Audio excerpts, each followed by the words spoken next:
We still have the legacy of the wasted years when Tory portfolio holder Les Wicks was in charge, and we really need to overcome that. More recently, Councillor Kelly Tolhurst has been in charge of school improvements.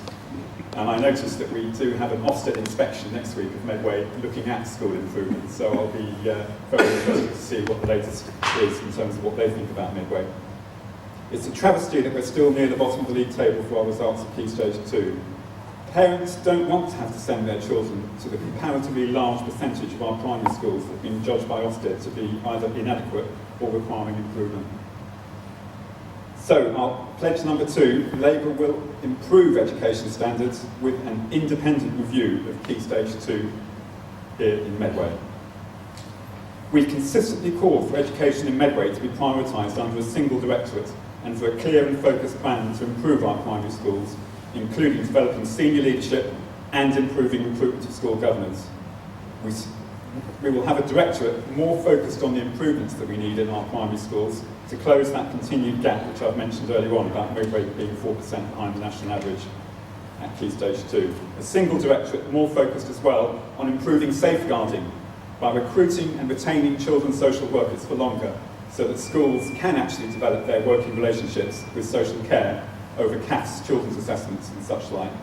Instead, what do we have? We still have one huge, large children and adults directorate which also has to contend with other huge problems in Medway, such as the impact of the loss of acute mental health beds, also the impact of our Medway Maritime Hospital continuing in special measures, and at the same time all these education challenges I've spoken about.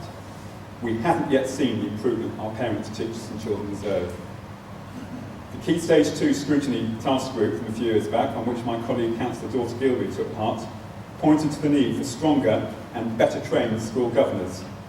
To be fair, scrutiny members have been told that the take-up of governor training has improved recently.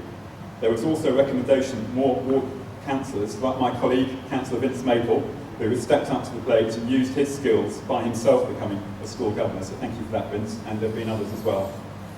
And yet, we have a Children's Overview and Scrutiny Committee full of underutilised people, in my opinion, who could play a more significant role in informal discussions with heads and chairs of governments about their schools' Ofsted action plans, as used to happen with the help of Rose Connaughton and group spokesperson some years ago at the old Civic Centre in Strood. Taking the example of the former London Challenge policy of school actual collaboration, which in the mid-noughties turned around life chances, we now need a Medway Challenge. A Medway Challenge which would raise the standard of teaching in the classroom by peer-to-peer review. A Medway Challenge whereby head teachers help one another to turn schools that need improvement into good schools and from good schools into outstanding schools. A Medway Challenge that would offer a pupil pledge providing young people in Medway with access to sport, the arts and of course to life at one of our universities down the road. Today, children on free school meals in London do 50% better at GCSEs than their peers elsewhere. Our education system needs intervention to promote the best teachers into the poorest performing schools, track pupil progress properly, and develop our networks of schools.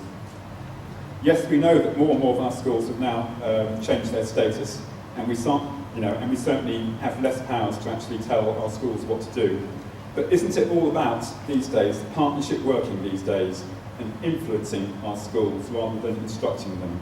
And here I'd like to pay tribute to the parents, including Emma, Julie, Pat, who have campaigned together with Paul Clark, Glyn Griffiths, Mark Prenter, and of course not forgetting our Chair of Governance, Daughter Gilby, to ensure that their school in Twiddle will now get the sponsor that it deserves, and not a sponsor that was going to be forced upon them with very little experience of special needs that Twiddle Primary School caters for.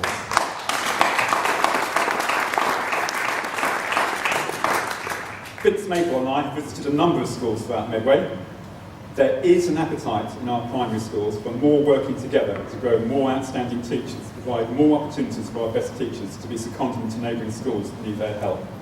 We've consistently said that we need a directorate more tightly focused on education and children's services. So that brings me to pledge number 3, which is to make all schools locally accountable and provide strong leadership and support to achieve standards with positive Ofsted ratings. We will work in partnership and improve education for all our children.